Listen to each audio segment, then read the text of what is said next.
மீட்பு பணி ஒருங்கிணைப்பாளர் கணேஷிடம் பேசலாம். கணேஷ், சொல்லுங்க சார். சரி, அவங்க இந்த தமிழர்கள் அங்கு எதற்காக போனார்கள், எப்பொழுது போனார்கள்? அங்க இங்கேருந்து ஒரு 30 பேரை அவரை கனகராஜ் ஓய்வு பெற்ற நிலைய அதிகாரி சார் அவருடைய தலைமையில 30 பேர் ஆதி கைலாஷ், உத்தரகாண்ட்ல உள்ள ஆதி கைலாஷ்க்கு போயிருக்காரு சார்.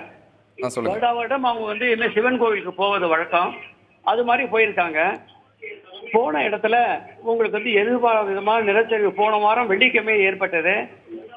ஒரு 4 நாள் அங்க தங்க வைக்கப்பட்டாங்க.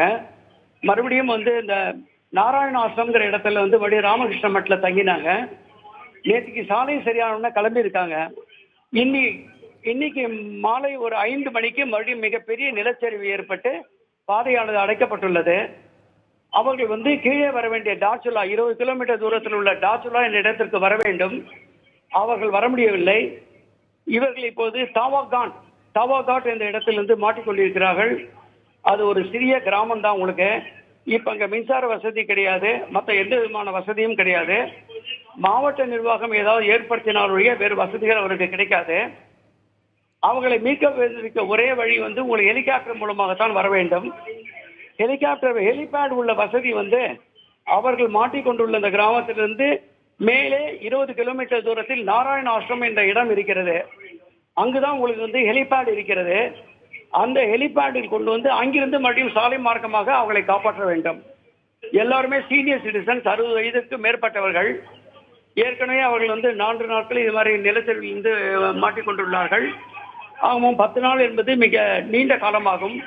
மத்திய அரசும் மாநில அரசும் இணைந்து ராணுவ நடவடிக்கை போன்று ஹெலிகாப்டர் மூலம் அவங்களை காப்பாற்றினால்தான் எந்த விதமான உயிர்ச்சேதமும் இல்லாமல் காப்பாற்ற முடியும். தற்போது எல்லாருமே நலமாக இருக்கிறார்கள். சாயங்காலம் 6 மணிக்கு என்கிட்ட பேசினாங்க.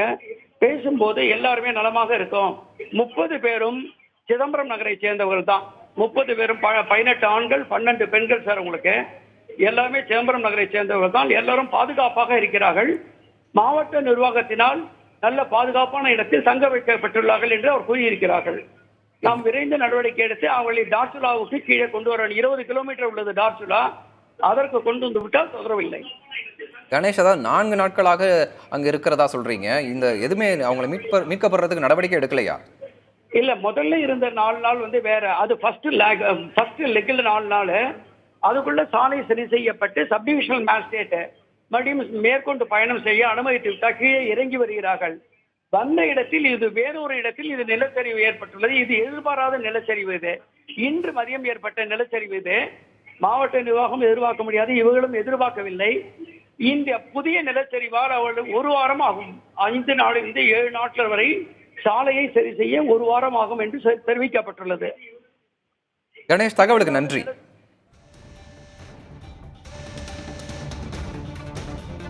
உத்தராகண்டிற்கு சென்ற தமிழர்கள் நிலச்சரிவினால் அங்கு சிக்கியிருக்கின்றனர். 30 தமிழர்கள், அதாவது கடலூரைச் சேர்ந்த 30 பேர் அங்கு சிக்கியிருக்கின்றனர். உணவு தண்ணீர் கிடைத்தாலும் அங்கு அவர்கள் தனது குடும்பத்தினரிடம் பேச முடியாமல் சிக்கியிருக்கின்றனர். இது குறித்து அவர்களது குடும்பத்தினரிடம் சரி, அமைச்சரிடம் சரி நாம் பேசி தெரிந்து கொண்டோம். 30 பேரை மீட்க விரைந்து நடவடிக்கை எடுக்கப்படும் என தமிழக அரசு சார்பில் தெரிவிக்கப்பட்டிருக்கிறது. உத்தரகாண்ட் தலைமை செயலாளருடன் பேசி நடவடிக்கை எடுக்கப்பட்டுள்ளது என அமைச்சர் MRK பன்னீர்செல்வம் தெரிவித்திருக்கிறார். அண்மை செய்தியாக பார்த்து வருகிறோம். தமிழர்களை மீட்க விரைந்து நடவடிக்கை எடுக்கப்பட்டு வருகிறது என அமைச்சர் MRK பன்னீர்செல்வம் இணைப்பில் இணைந்து பல்வேறு தகவல்களை பகிர்ந்தார்.